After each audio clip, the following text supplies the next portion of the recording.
Hello, this is higher order derivatives part 1.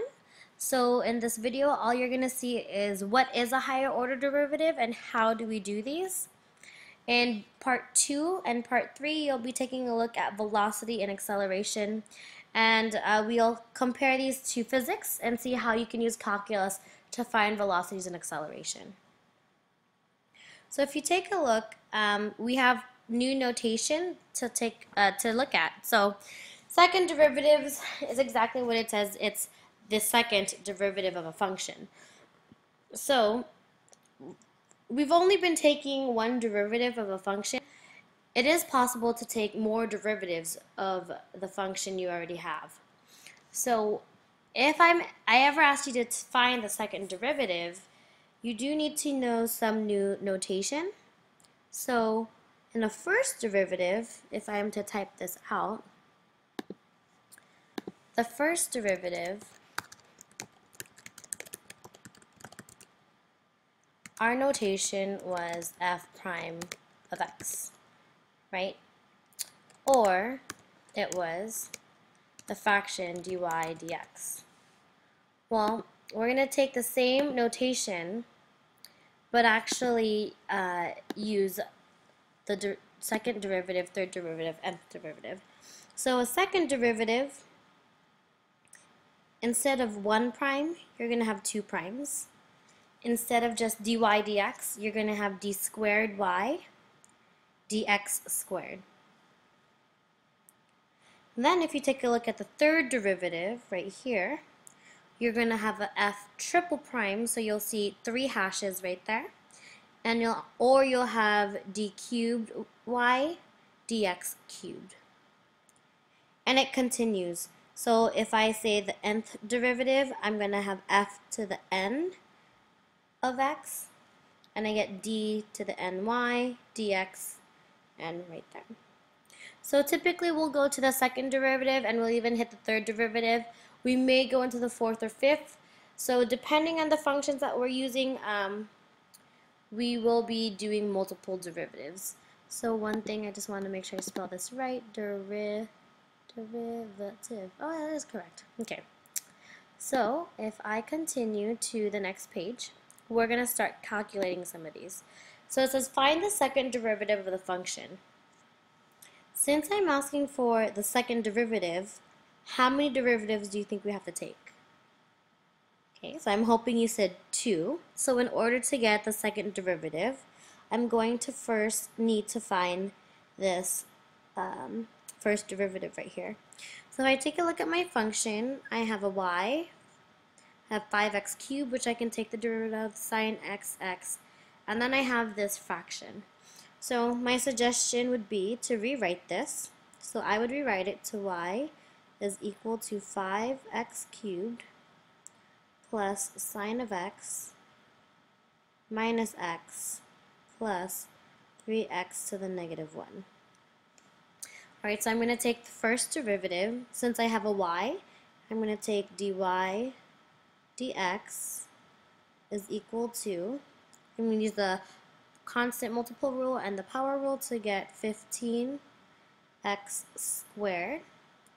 My trig rules to get plus cosine of x. I'm going to get minus 1, and power and constant multiple rule to get negative 3x to the negative 2. Good. So this is what we've usually been doing, but this question is actually asking for the second derivative. So let's find the second derivative, and I'm going to scroll down just a little bit. So I'm going to get d squared y dx squared, and that notation means second derivative is equal to, now I take the derivative of my first derivative, so I get 30x, derivative of cosine is negative sine of x, derivative of any constant is 0, so I'm going to leave that. And then I'm going to take this derivative right here, which is plus 6x to the negative 3. As you can tell, I didn't rewrite this term after we took the derivative because it's already in a form that's going to help me take the second derivative. And our final step, if necessary, is to simplify. So to simplify this, I get d squared y dx squared is equal to 30x, let me rewrite that so it doesn't look like an 80, is equal to 30x minus sine of x plus 6 over x cubed. And this is your second derivative. Good, so let's do another problem. I need to find the second derivative of this function right here. So now that we know how to use trig functions, we can actually find this derivative. So I have an f of x, which will give me an f prime of x is equal to, 3 is a constant, so I'm going to leave it there.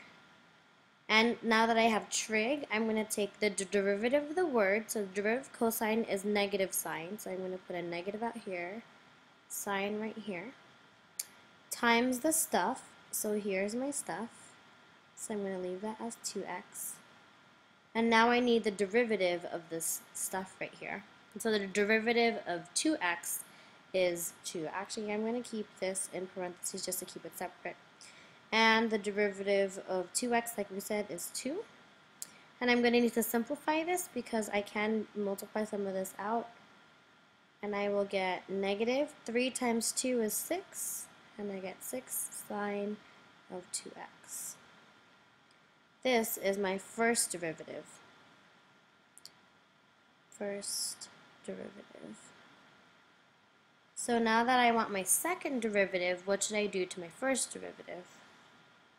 Good. I should take the derivative again. So f double prime of x is equal to negative 6, which is my constant multiple. The derivative of the word, which is derivative of sine, is cosine, times the stuff, so I have 2x, times the derivative of my stuff, so the derivative of 2x is 2. And if I simplify this, I get f double prime of x is equal to negative 12 cosine of 2x. And there goes your second derivative. So as you do these, you're going to either see repetition or you're going to start to see terms disappear. And this will actually tie really well with our position, velocity, and acceleration section in the next video. Final example for this problem is, what if I give you a higher order derivative other than the second or the third derivative? So for instance, in here, I'm already giving you the fourth derivative. What am I asking you to find? But I'm trying to find the sixth derivative. So if I already have the fourth derivative, how many more derivatives do I have to take in order to get to the sixth? Good, so first I am going to need, let me get this correct, need my pen. Okay, so I'm going to first go into my fifth derivative. Once I get my fifth derivative, that will then get me my sixth derivative. So let's go ahead and do this. So let me rewrite this, and I'm going to scroll down just so we have a little more space. So f, the fourth derivative of x, is the same as g of x sine of x. Well, what rule do I need to use for this problem? Hoping you said the product rule, because here's g of x times sine of x. So if I use our product rule, my fifth derivative is the first term, which is g of x, times the derivative of the second, which is cosine of x, plus the second, which is sine of x, times the derivative of the first. Well, what's the derivative of g of x? And it's actually g prime of x. And I'm good for my fifth derivative. However, I'm not done because I'm looking for the sixth one. So if I scroll down to have more space again, oh no, let's see, scroll down and extend my page. Now I need to take this derivative right here. So let's go to purple. If you take a look, once again, I have to use the product rule right here. But what do I have to do over here? I also need to use the product rule. So you're going to use the product rule twice for our first term on this side and our first term on this side, second term on this side. So if I do this, let's start with purple. I get f, the sixth derivative of f, is equal to the first term, so g of x, times the derivative of the second, which is negative sine of x, plus the second, which is cosine of x, times the derivative of the first, which is g prime of x. And now I'm done with this portion, but I still need to do this side. So I get plus my first term, which is g prime of x, times the derivative of the second, cosine of x, plus the second, sine of x, times the derivative of the first. So the derivative of g prime of x is g double prime of x, or the second derivative of g. And if I simplify this, you'll notice that I have a g prime of x cosine of x here, as well as a g prime of x cosine of x over here.